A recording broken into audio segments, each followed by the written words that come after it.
O estudo do ego, na autoobservação psicológica, compreendemos que existe um duplo dentro de nós.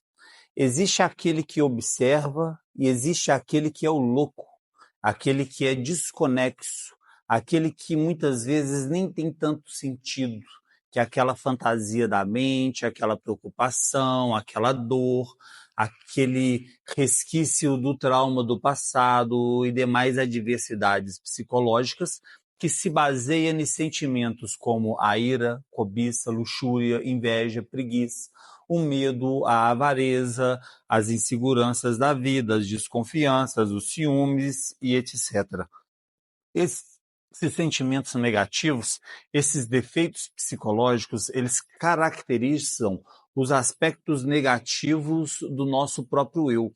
E esses aspectos negativos, eles também são objetos de estudo. Em outras palavras, nós temos que fazer um estudo psicológico de nós mesmos.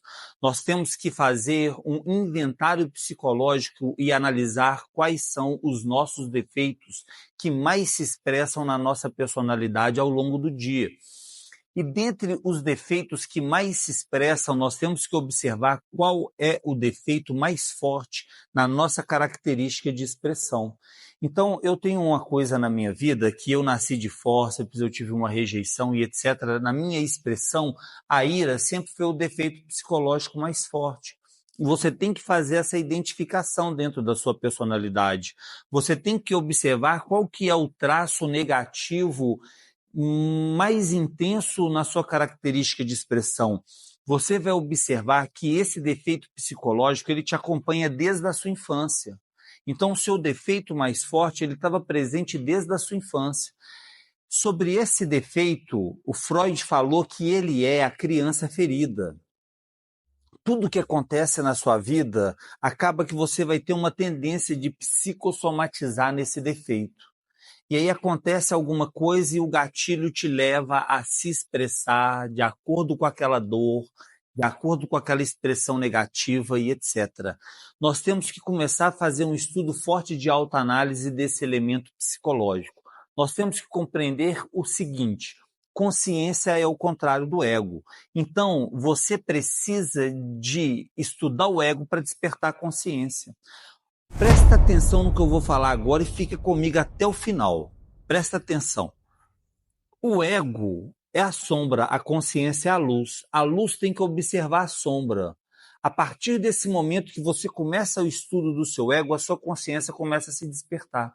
Quanto mais você observa seu ego, menos força ele tem, menos força ele terá. Quanto mais consciente você for dos seus aspectos negativos, mais força você vai ter para se superar. Então, nós temos que adquirir a habilidade de ver o defeito de frente. E esse é o nosso trabalho, esse é o nosso estudo, é a contemplação do defeito psicológico. Quando você observa o defeito psicológico, você faz o desdobramento de consciência. E aí nós temos que estar sempre desdobrando. Essa dor maior que acompanha a sua alma, que todos têm a sua, essa dor maior que acompanha a sua alma, ela passa a ser o gatilho do seu despertar. Você tem que ficar observando essa dor de forma tão intensa e tão direta ao longo da sua vida, de forma tão consciente, que toda vez que essa dor vier, você tem que despertar a consciência através da autoobservação psicológica, voltar para o agora e sobre essa dor fazer o seu trabalho alquímico. Essa dor psicológica, ela vai passar a ser a sua pedra filosofal.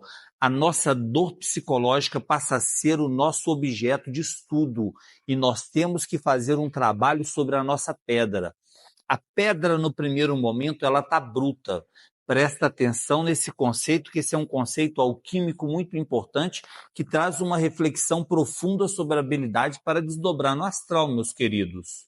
A pedra Lapis Philosophorum é a sua parte mais bruta da sua personalidade, a parte mais difícil de lidar. A sua mãe, ela sabe que você tem uma característica psicológica dificílima de lidar. A sua esposa, o seu esposo também sabe, o seu pai também sabe. Muitas vezes o seu chefe também sabe, quem é seu amigo também sabe.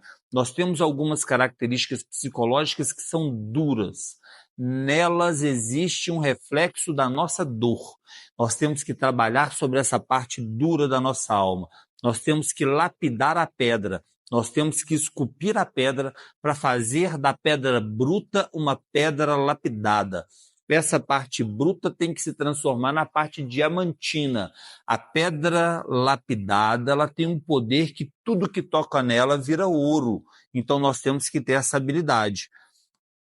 Com o trabalho consciente sobre o ego, nós vamos despertar essa consciência espiritual no mundo físico e no mundo astral e vamos dominar a ciência, que é a ciência acima do bem e do mal. Então, lá na frente eu vou deixar um módulo sobre o ego para a gente fazer um estudo mais fino sobre esse tema, para compreender melhor o potencial desse estudo. Lembre-se que você tem que enfrentar as suas sombras, você tem que enfrentar os seus medos e você tem que fazer a dissolução do seu ego. E no próximo vídeo nós vamos fazer um debate profundo sobre os sintomas da consciência espiritual no mundo físico e no mundo astral. Eu desejo que você pegue firme no próximo vídeo, porque ele está fantástico, e repita ele várias vezes para compreender melhor. Bora para o estudo psicológico. Através da sua autoanálise, do seu autoconhecimento, a sua consciência vai se despertando. Sem essa autoobservação, não tem desdobramento astral. Sem o desdobramento do ego, não tem consciência que fique acordada no corpo astral. Você precisa de estudar o seu ego para que a sua consciência se desperte. Você precisa de vencer o seu ego de momento a momento, de instante a instante, para que a sua consciência se mantenha de momento a momento, de instante a instante. Daqui para fora, daqui para frente, é olho por olho e dente por dente com o ego, meus queridos. É andar igual vigia em época de guerra. Perfeito? E lá na frente a gente entra nesse estudo maravilhoso, que é um estudo chave para o despertar. Te vejo no próximo vídeo.